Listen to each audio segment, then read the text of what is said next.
ចាជំរាបសួរអ្នកនរគ្នាស្វាគមន៍មកកាន់ Channel នេះសៀ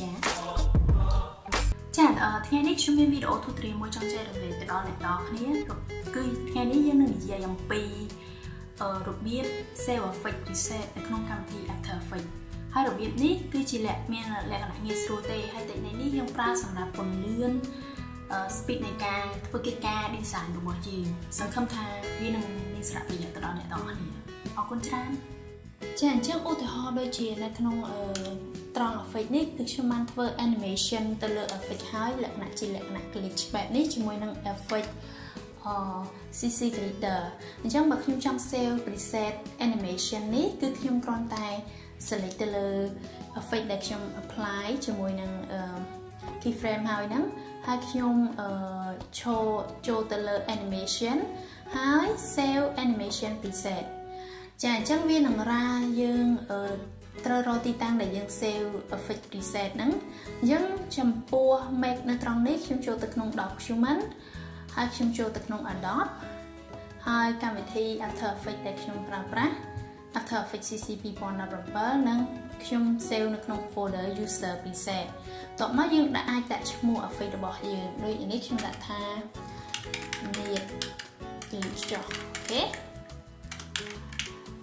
តបមកយើង save ចំពោះ window វិញ folder preset user ហ្នឹងគឺនៅក្នុង drive C program file folder Adobe និង Adobe After Effects ដែលយើងប្រើប្រាស់តបមក support file និង folder preset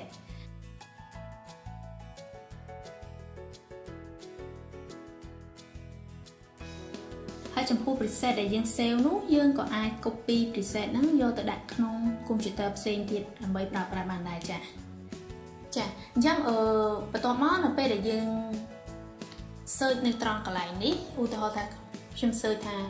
need ចាអញ្ចឹងយើងនឹងមាន preset មួយដែលដូចនឹង animation នេះអញ្ចឹងឧទាហរណ៍ថាឥឡូវខ្ញុំបង្កើត composition ថ្មីអញ្ចឹងចុះហើយខ្ញុំដាក់រូបភាពខ្ញុំចូលមកទៅដែរអូខេ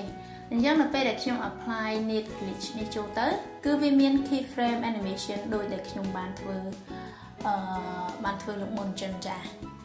ហើយយើងអាច save preset បានច្រើនឧទាហរណ៍ដល់ត្រង់នេះវិញចុះគឺជា adjustment layer នេះគឺជា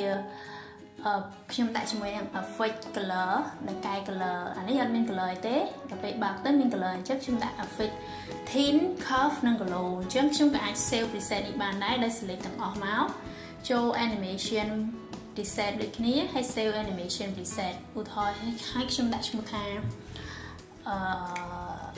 CC Glow ចាឧទាហរណ៍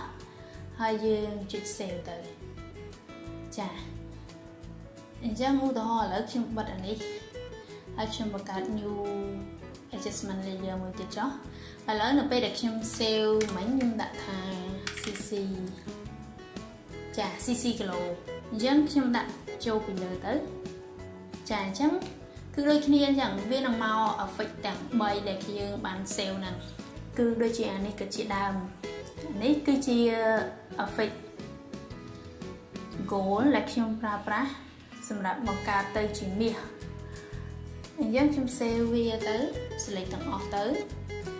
ហើយចូល animation save animation preset ដាក់ goal